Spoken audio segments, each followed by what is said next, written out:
What's up mga tropa? Itong video natin is hindi ito lalamove mga tropa. Hehe. Nagyaya kasi ang ating pamilya na bumili ng gulay at prutas. Pero hindi sa palengke, kundi sa kabundukan ng Montalban.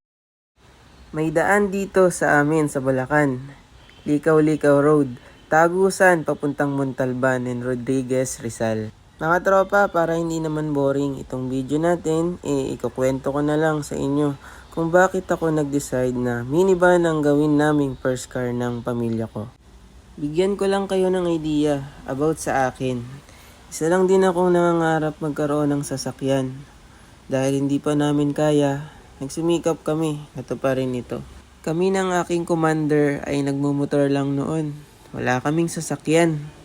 Habang ako'y nagtatrabaho, nagsasideline ako bilang lalamove delivery rider gamit ang motor.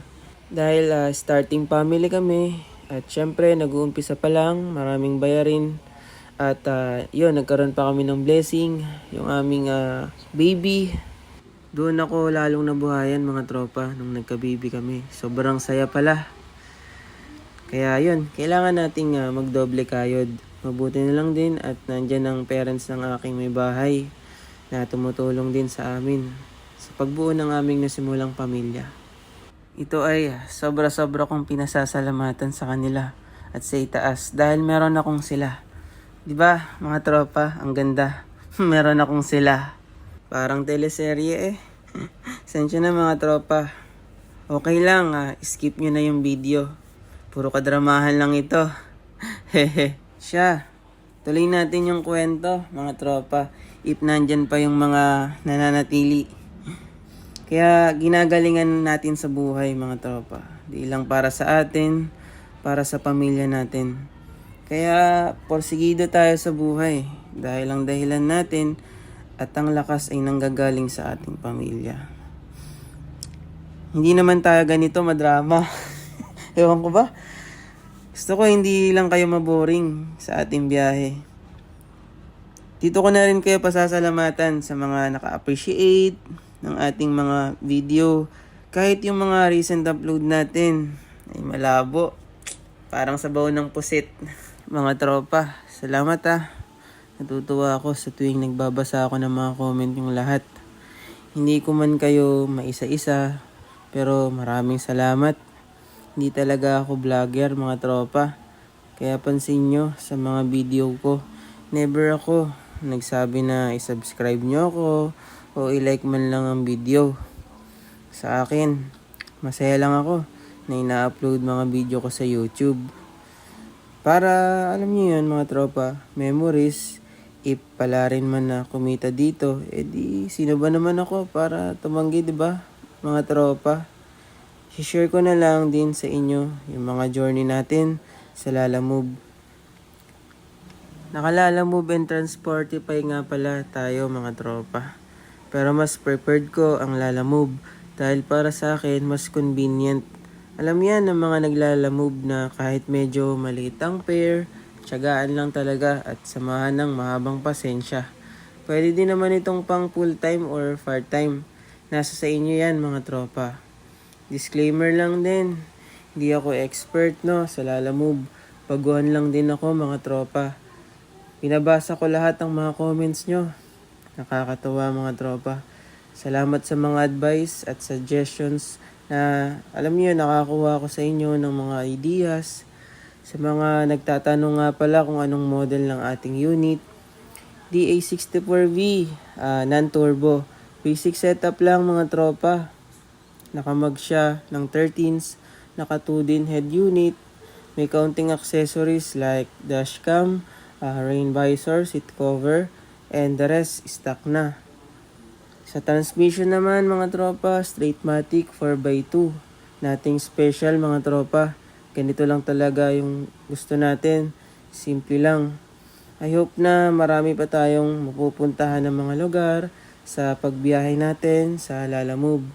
Naiuwi ko na din pala ito sa probinsya namin kasama ang aking pamilya mga tropa.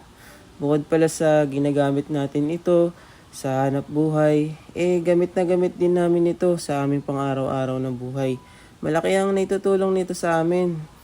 mga kaminiban, kayo din ba? Sa mga nagbabalak na mga tropa ko na kumuha ng unit, bigyan ko kayo ng advice or idea. Number 1, mga tropa, dapat ang builder ay may after sales. Napakahalaga niyan. Bakit nga ba mga tropa? In case man na mayroon kayong naging problema sa daan or na-encounter na issue, madali nyo lang siyang makokontak. Kasi alam naman natin na surplus unit yung binili natin, no? Hindi brand new. So, syempre, hindi maiwasan yung mga magiging problema. Pero check yan na solid kasi galing Japan. And mga tropa, number 2, tiyakin kung anong unit ang gusto nyo. Kasi maraming variant yan mga tropa. Sa DA64, merong V and W. Ang ibig sabihin ng V, van. Pag W naman, wagon. So, meron din yung 4x4 and 4x2. May turbo or may non-turbo. Meron ding automatic sliding door at marami pang iba. Same goes lang yan sa DA17, mapabiman or W. Sa DA17 mga tropa, 3 klase yan ng transmission. Merong manual, straight-matic, and triptronic. At di ko sure, parang may AGS din sa mga newer model. DA17W naman, yan yung pinaka top of the line. Yan yung madaming features, and syempre, madami din yung sensor.